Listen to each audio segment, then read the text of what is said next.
Hello everybody, welcome back to my Gone Home playthrough. So last time we came to the basement and learned some more of the story. So now we're going to finish exploring the basement.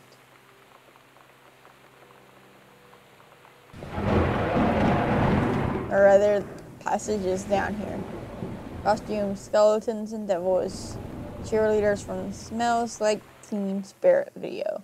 One girl dressed as Jackie Kennedy.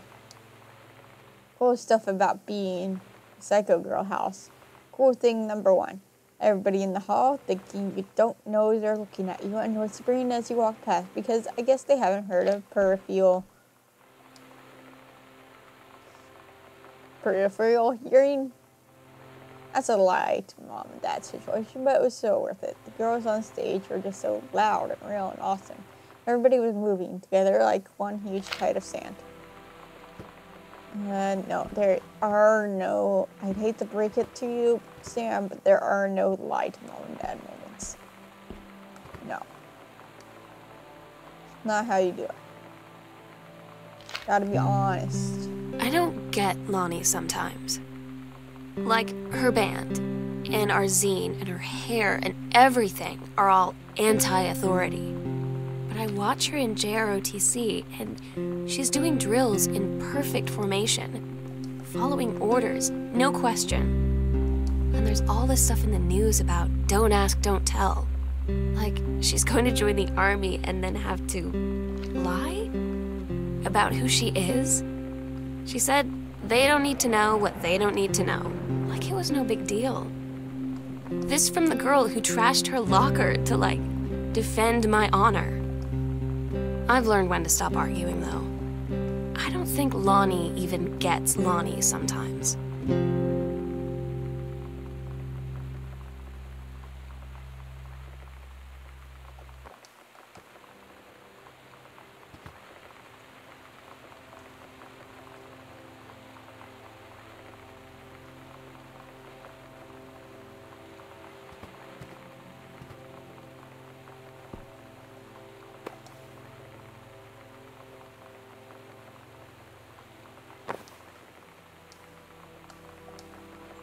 They sure like their pizza, don't they?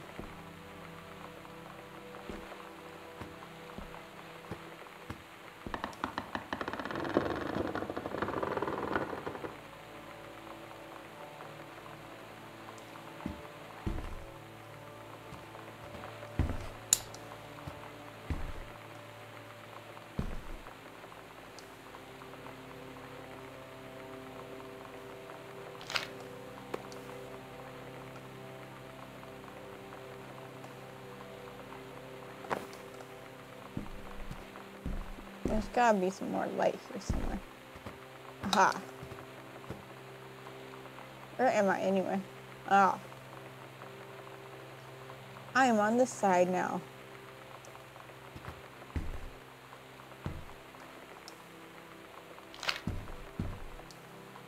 Hey Lonnie, sorry my mom was last night. She's hardly ever around since her forest is like an hour away. And then when she is home, she takes it out on you, like, because you're not a member of the family, she knows you won't call her on it. I'm sorry. That's okay. I know she's just jealous of our cool and freewheeling lifestyles. I'm so sorry for you. I'm lucky my mom lives in Florida. You have to have a mom every day. Excuse me. Excuse me.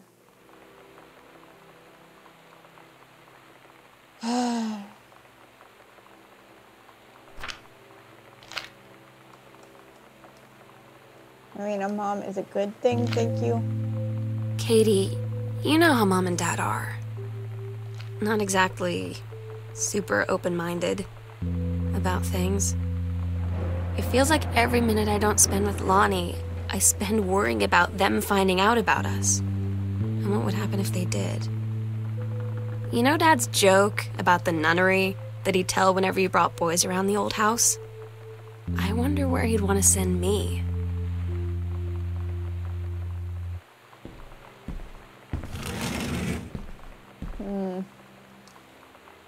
This skull was the coolest thing I found in Mexico, and it was like $3. Love it.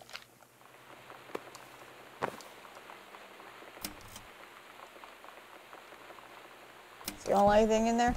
Alright. Some lights would be awesome.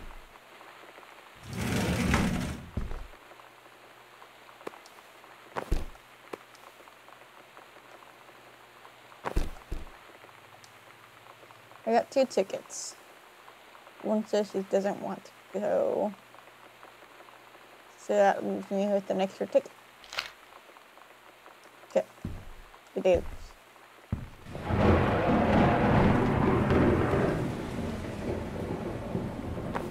It's that again. Come on. Open. Distributing inappropriate materials on school grounds.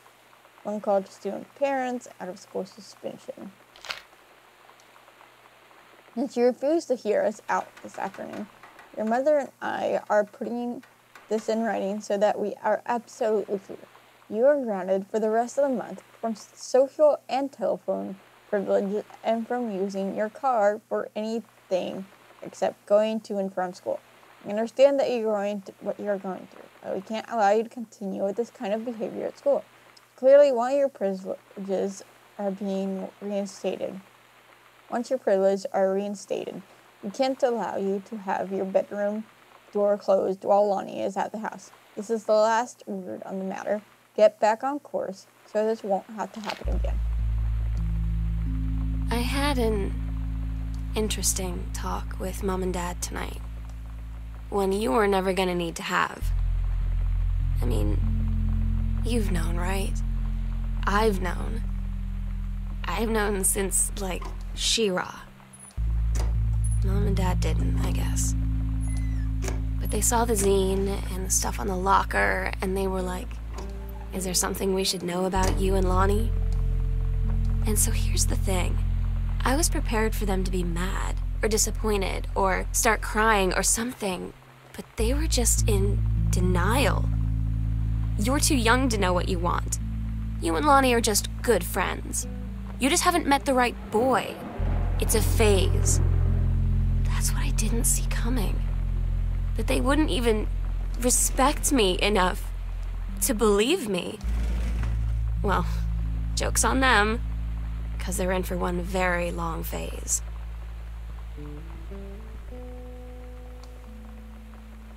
Janice Greenbrier, Regional Director. And I say congratulations because, come on, you're going to take the job, right? What are you waiting for? An engraved invitation? Waiting for. Call them back. But in the meantime, let's discuss this little outing you had with our favorite flannel-clad hunk. What a blast. You sound like you're reading a lot into an innocent night out. You're sure there's something there? You said he has an out-of-town girlfriend. You're sure they're not serious? Okay, so we have to figure out what we'll see when we'll see each other next in person. Enough with the letters. I owe you a congratulatory margarita, boss lady. Soon.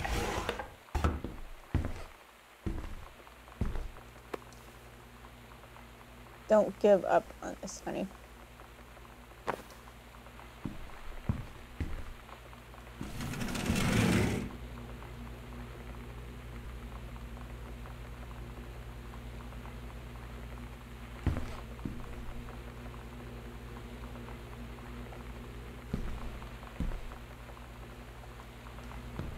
Oh, wait.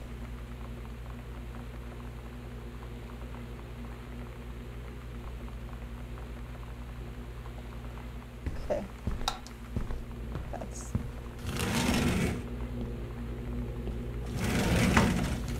Oh, wait. Close that door.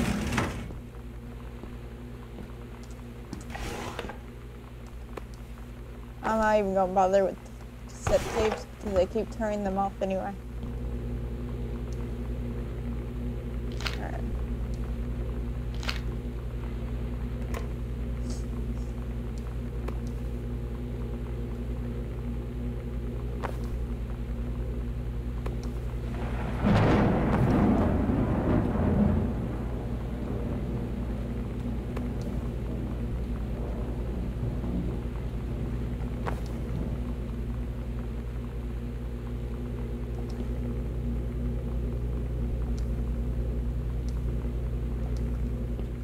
Pretty sparse fridge. I don't know what day it is, so I don't know if any of this is still good or not. But yeah, seriously, pretty sparse fridge and freezer. Looks like it's close to grocery shopping time.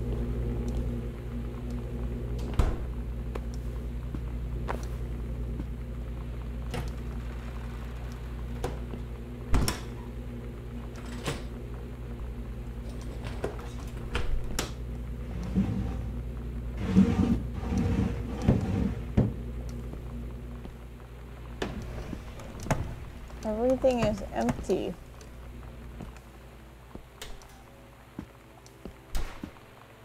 It's like they moved out or something. But didn't take it. Samantha and Danielle were in the woods one day. It was sunny and they were on an adventure. But they went to the bad part of the woods. And it got dark. Are you scared? Samantha said no. Are you? I can't quite read this. The spelling is not that good. Daniel finally came over to get his game. I'd been dreading it. But he brought this story with him that I wrote when we were little. I started reading it, and then there I was, crying at the kitchen table. He asked what was wrong, and I was thinking about how we used to be friends, how much I'd taken for granted. But instead, I told him about school, and Dad, and Lonnie, and then how sorry I was that I wasn't his friend anymore. He gave me a hug and said it was going to be okay. For some reason, I almost believed him.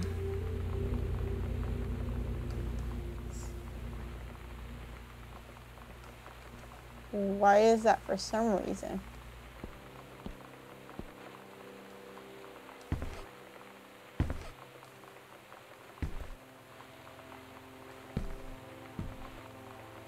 This kitchen is making me hungry.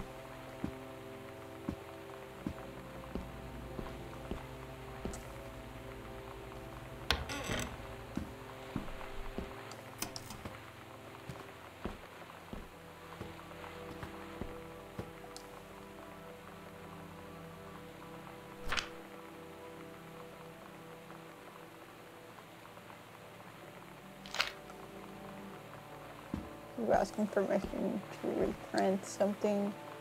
Ron and I will be away for a long weekend celebrating our anniversary.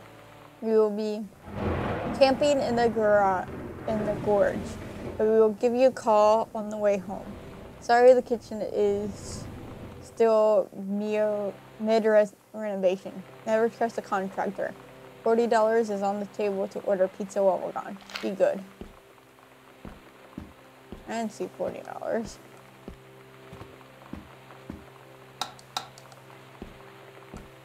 Can I open this garage and go outside? Nope.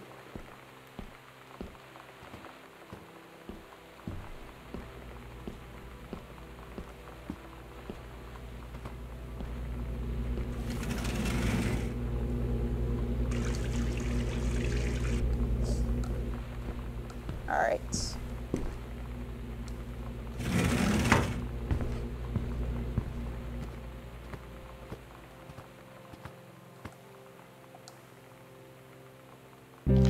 Lonnie had her going away show with her band tonight. She's so incredible on stage. When she was singing, I could practically forget everything. That we only had 48 hours left. That I don't know what comes next. That I can't live without her. Then she dedicated the last song to me. I couldn't take it. I was out on the curb in the alley, sobbing till my ribs hurt. I would follow her anywhere, Katie. But I can't. Where she's going. After a long time, she found me. She said she was sorry. She said, I wish things could be different. I just wanted to make you happy. I said, I don't think you can anymore. Oh.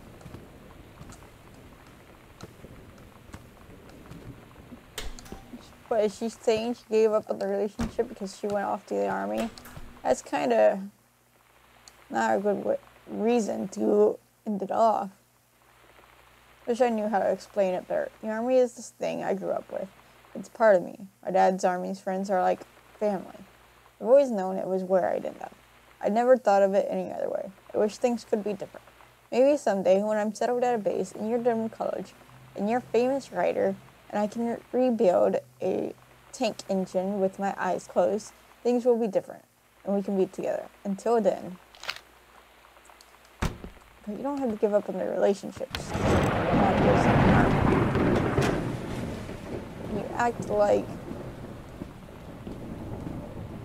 going off to the army is the end of a relationship. It's not.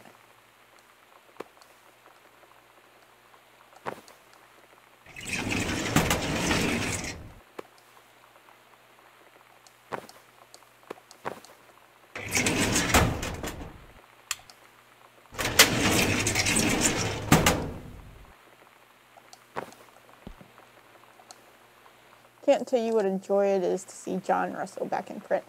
Thank you very much for sending along copies of the new editions. Cover art is really something. I know you said that Unknown Dimension isn't the business of printing new material, but this revived interest in my work has brought on a wave of inspiration, resulting in a manuscript that completes John Russell's journey, which I think you may find intriguing. It is reflective and introspective without forgetting the excitement and weirdness that Unknown Dimension readers expect. Hope this might be an exciting new direction for Unknown Dimension to pursue.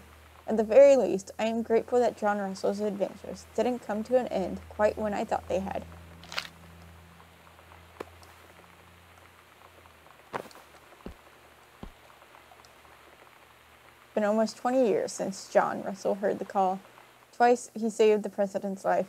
He's practically forgotten the days of the future, of danger, and excitement.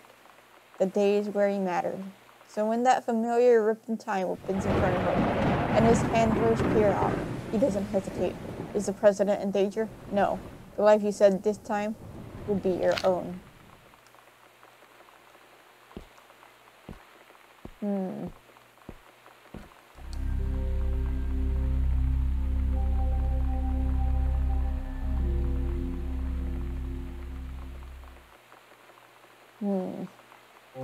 We agreed our last night together would be our happiest ever, and we'd forget tomorrow was going to come at all.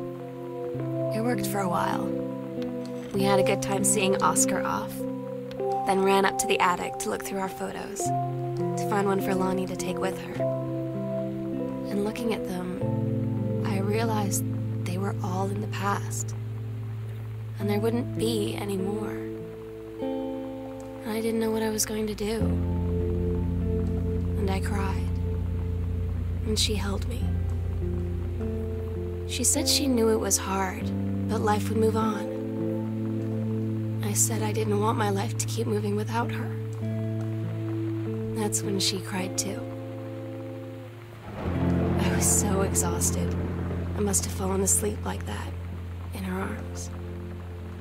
In the morning, I woke up, and I was finally alone.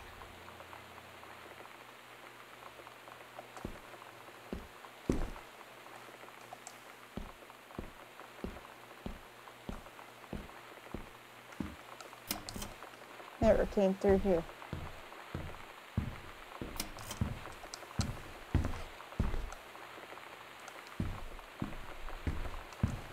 Ah.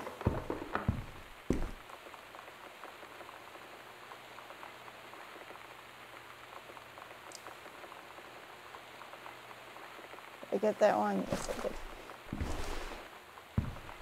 I just going through there to open up the airway and stuff. You know, these.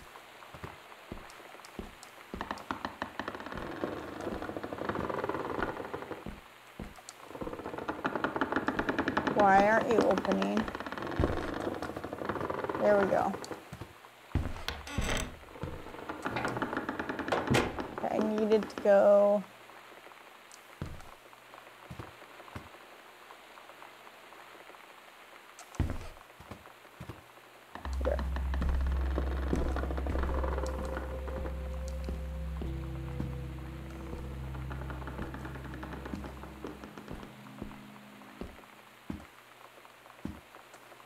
Here.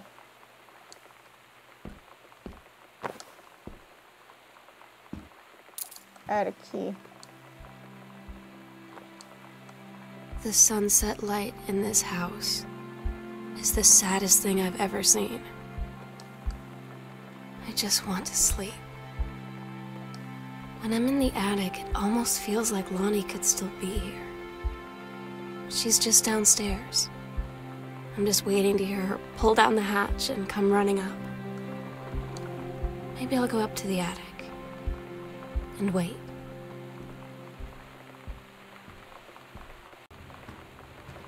Such as they still think that one of them going into the military means that they have to end the relationship. Which is not true at all. But I digress.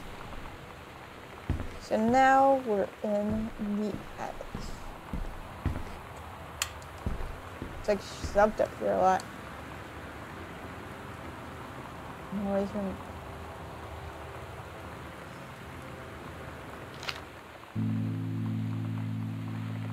Oh my God. Katie, I fell asleep in the attic, in Lonnie and my old spot, and I missed the first 2 calls. I just barely caught the third one before the machine got it. And it was Lonnie, on a payphone.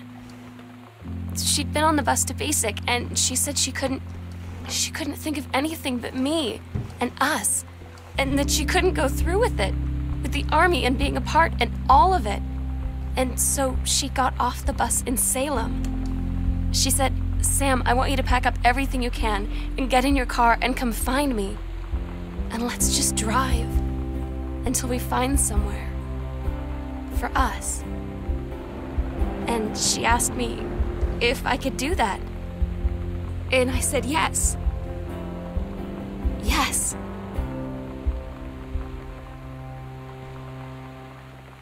You're on your way to be with Lonnie. I find 2 things wrong with that. 1, you were lying to your parents about it. 2, well, actually 3 things wrong. The entire thing. 1 was lying to the parents. Open and honesty, no matter what happens because of that. Honesty is very important. Don't keep relationships by lying. Yes, it could hurt the relationship, but honesty, being open and honest from the beginning is how you make it possible to repair that at all. But 2, they were assuming that with one of them going into the military, they would have to end their relationship and that'd be that. But that's not true at all. There are plenty of couples with one person in the military and one person not, and they work out fine. It's hard. But you love someone. We'll make it work. And 3, she dished the military for it. Her lifelong dream she dished.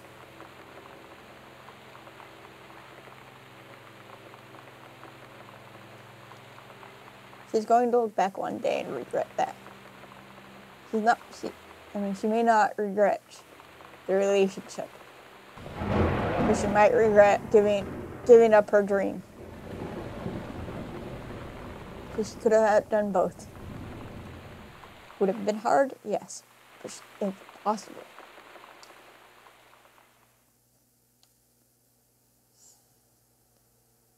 Katie, I'm so sorry that I can't be there to see you in person, that I can't tell you all this myself. But I hope as you read this journal and you think back, that you'll understand why I had to do what I did. And that you won't be sad, and you won't hate me, and you'll just know that I am where I need to be. I love you so much, Katie. I'll see you again someday. Love, Sam.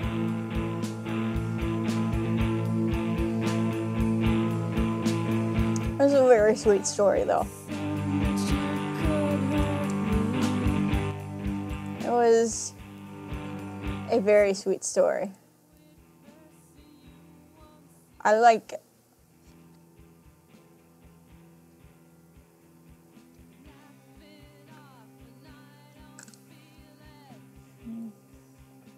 It's a good game. I don't agree with the way Sam handled that, but the game was good anyway. It was nice. I can see what my friend said, that while it's not a horror game, it kind of spooks you out a little bit every now and then. With that thunder, the ambiance.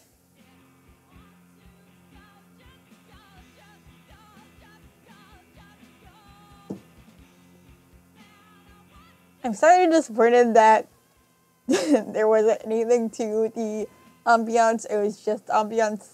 But, you know what? It was a good game. I'll just leave it at that. But that does it for this series. Alright. Check out my other stuff if you want to. It's okay if you don't. And let me know what you think in the comment section. And as always, keep it real and spread the love. I'll see you guys in the next video. Bye bye.